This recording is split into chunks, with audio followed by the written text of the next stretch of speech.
Hi, welcome to WMD, that's Woody's Modelling Diary, and carrying on one of these scenic sub-bases which I'm building for my 00 gauge last great project layout.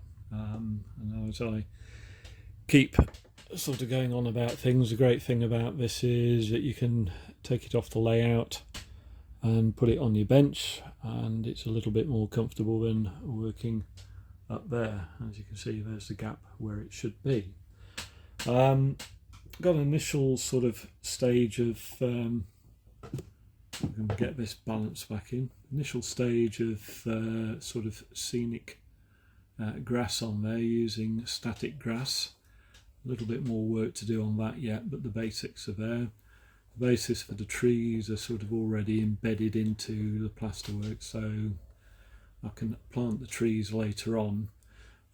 But what I'm doing at the moment is just sort of I've got this barn here which will eventually be glued down, but I'm just doing this sort of track and area in front of it.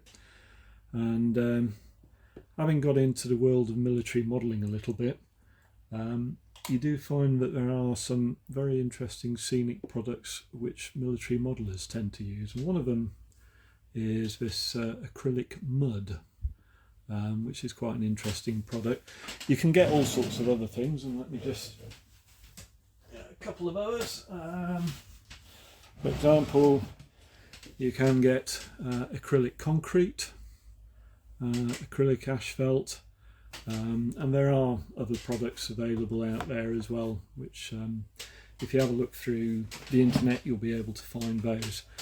So what do you actually get?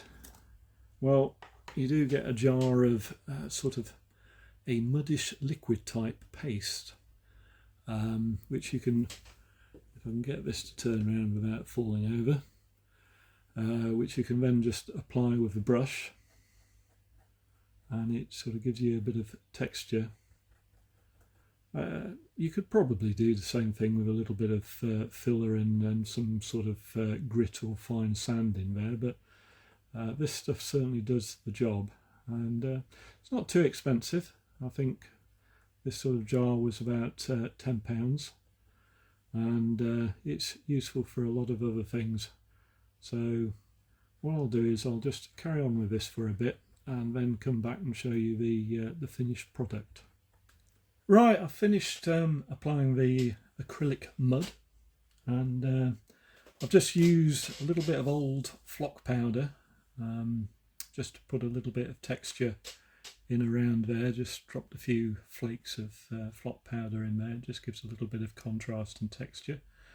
I've also used a little bit of static grass and just used my fingers to place it down the middle of the tracks, sort of indicating that there's that sort of wheel track arrangement when a vehicle comes up and the middle isn't worn out. So if I can just bring you in a little bit closer, hopefully you can see that. You'll have to excuse the mess of the bench and my chair rattling away there. I've also used the acrylic mud to bed the building in, so that's hopefully I can use a little bit of vegetation around there, around the edges, just to give an indication that the building's been there a long time and it's not really getting a lot of maintenance. As you can see, I've also put the trees in, but I'm going to drop this back on the layout, which will give an indication of how things have come on, so I'll be back in a moment.